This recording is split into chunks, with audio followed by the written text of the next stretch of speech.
In this episode of Trekking Through Compliance, we take up the episode, The Paradise Syndrome. Compliance, the final frontier. Tom Fox is the voyager of Trekking Through Compliance. His mission? To explore the original series and seek out and share what it can teach you about compliance. Here's your host, Tom Fox.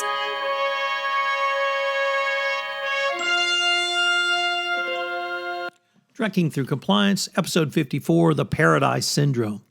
In this episode of Trekking Through Compliance, we consider the episode The Paradise Syndrome, which aired on October 4th, 1968, and occurred on Stardate 4842.6. Story synopsis.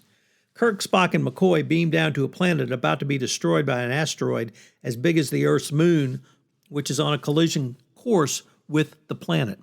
They have 30 minutes to investigate before they must return to the Enterprise and deflect the asteroid.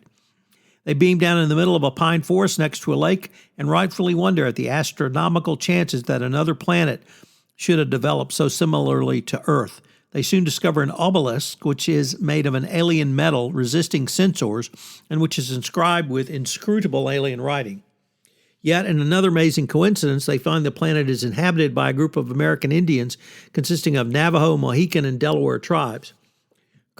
When Kirk returns to investigate the alien structure, he accidentally falls inside while in the process of initiating communicator contact with Scotty. Search parties and sensors scans fail to locate him, and Spock and Scott are forced to leave in order to divert the asteroid and must return for the captain later.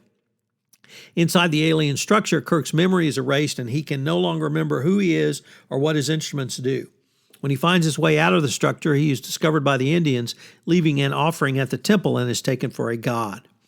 The Indian elders are somewhat doubtful of the authenticity of Kirk's godhood and ask him to prove it.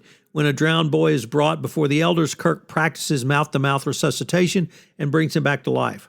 Since the boy has been pronounced dead by the medicine man Salish, this is considered sufficient proof, and Salish is forced to jealously give up his medicine badge.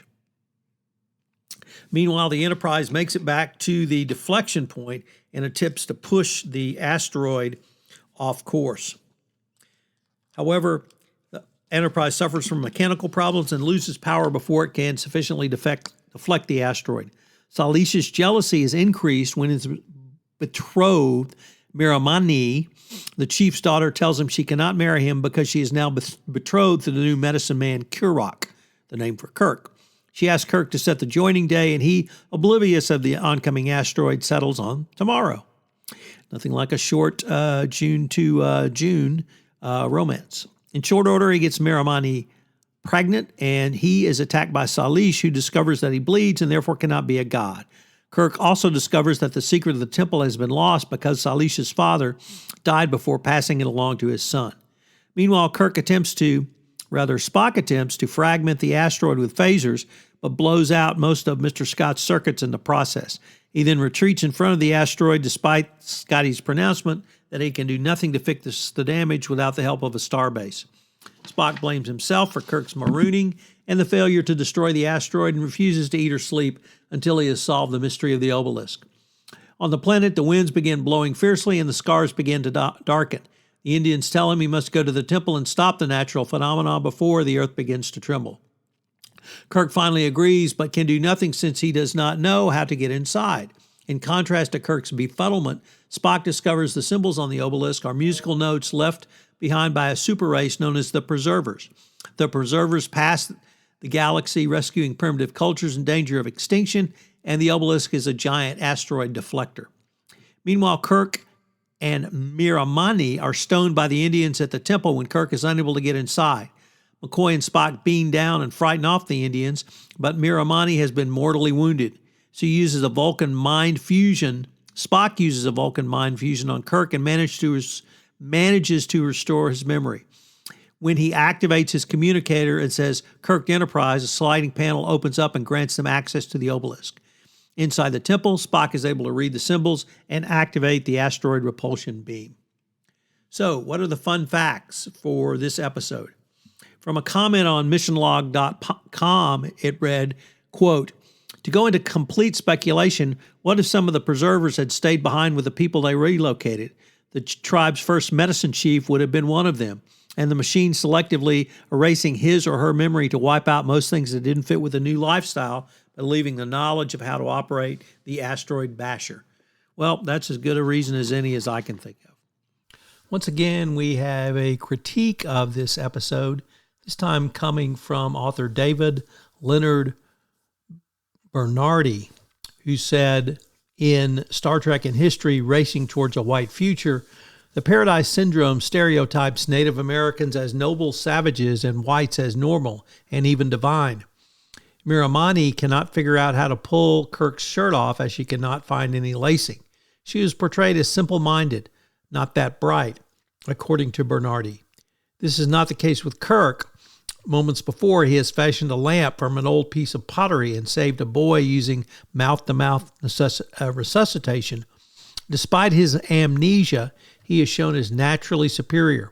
When the natives realize that Kirk is not a god, they stone him in Miramanee, and it's the local citizens who are violent in this version of the native or the noble savage stereotype. Spock and McCoy eventually intervene, but only Kirk survives.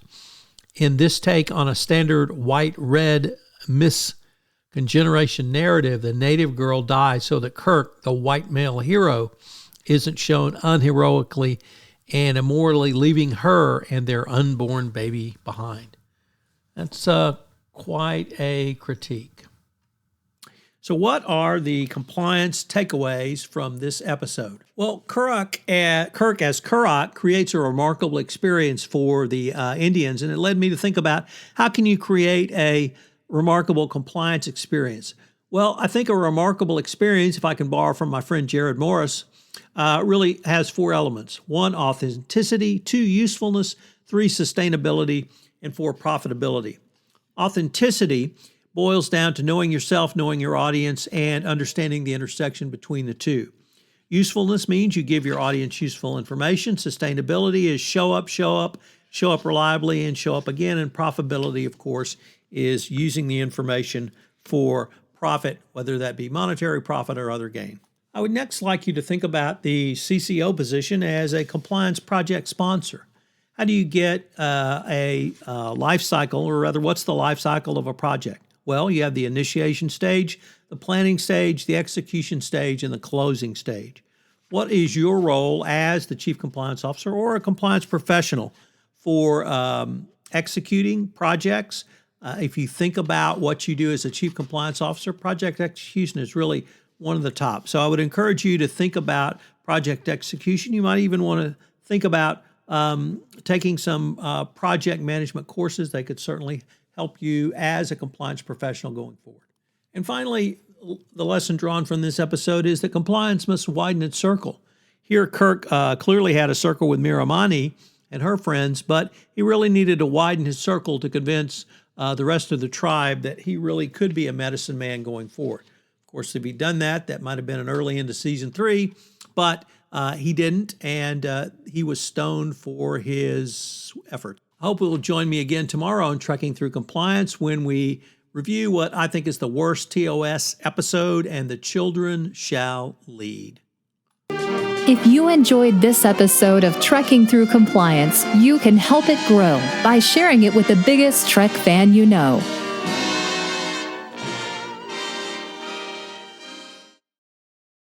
This podcast is a part of the C-Suite Radio Network. For more top business podcasts, visit c-suiteradio.com.